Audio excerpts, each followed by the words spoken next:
So I read something on math. I watch something on math. I spend an hour watching a video of some DFS TED Talk where some math guy speaking in, a completely different math language I have never heard in my life starts talking about the intricacies of DFS and how to win 100% guaranteed always. It's just like, that's impossible. Half the video I don't understand. I go read the 4for4 leverage article. I come out with my brain fried. Right? I come out with my brain fried. The MIT video, go watch that MIT video and go to sleep before you lose all your brain cells because you're not going to understand anything they're saying. So I come out of these study sessions, and the first thing I do is, you know what? Yeah, that's right. So what's the first thing I do? I open up an Excel file, and tell me you guys have done this because I know you have. You open up an Excel file, and it's norm this, norm that. What is standard deviation? Yeah, times. And you just sit there and you create some entire formula sheet. And you have spent 45 minutes on this thing. Probably an hour and 45 minutes on this thing.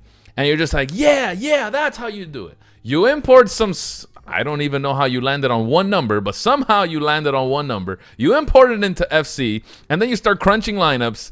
And your winnings are a lot lower than they were when you just hit normal projections. And you're just like, what on earth am I doing, dude? And it's just like, man, I just spent like 3 hours and I just have a bunch of fettuccine in this Excel file. And here I am thinking I'm too smart. And then we say, you know what? I'm putting in the hours to get better at DFS. This is exactly what Manny was talking about, dude. You know what? This 2019 is my year, dude. Actually, 2020, by the time 2020 finishes, 2021's gonna be my year because I'm so close. And this is the formula that's gonna get me there. I know it. I promise you I know it. It's just like you have a losing day in NBA that night or something, and then you wake up or you go to sleep, and then you can't say a word to anyone, and you're pissed. And you look at the Discord, and people are just annoying you in the Discord now because they probably have sweats and you don't. And it's just like,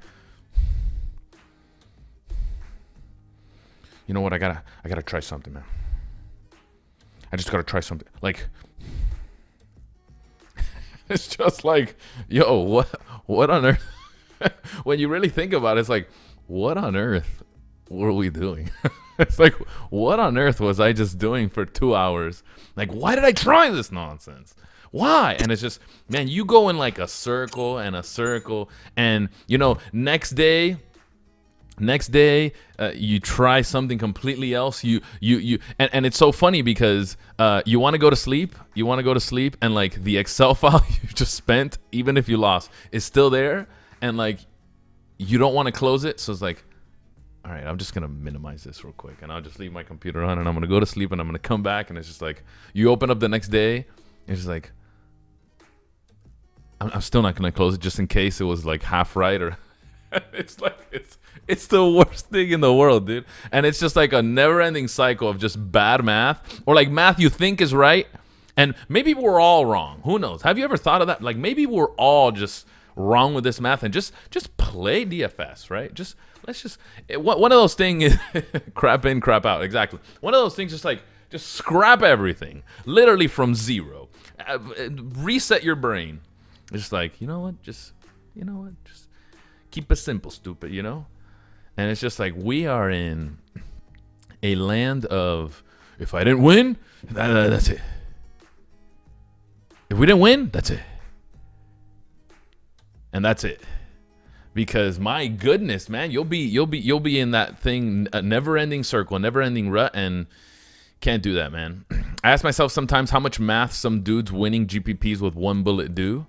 You see it all the time, right? Like a guy with one bullet, like really, is he in there just creating a bunch of, insane Excel files? It's just like, when you lose every day for a month straight and the guy playing DMP guys is winning it all, that has to be the most tilting thing, dude. That has to be tilting for some. So my thing is like, sometimes we get caught up in this and it's not worth it, man. It's not worth it, dude. Just the math is there to try and help us get more consistent. Sure. But if you're gonna do something along the lines of what I said, I think that's a little bit too much, man. I mean, in my opinion, it's obviously all of this is my opinion, and I don't want to influence anyone. But in my opinion, like some of that stuff where you get down to like I literally just want to ask you, do you think Anthony Davis is a good play? And you're here hitting me up with some insane formula. Like, come on, man. Like, ain't nobody has time for that, man. Remember the days of just 3 uniques, 20% randomness, 80% max exposure, and winning some hot magic weighted projections? Even then, that's like, holy, you do all that stuff, man? It's just like, dang. Now it's like, if you don't have some, and it's true, man. I talk about this with Dave all the time. We think like these top players, right? We think Magic Petty Theft, Magic Brick, Awesome, and all these guys have some, I feel like we picture like a big server room, a big server room with like these massive, just like operations completely going off the whole time. Just like formulating these crazy like, come on, man. It ain't really like that. It ain't really like that. Keep it simple, stupid. Keep it simple.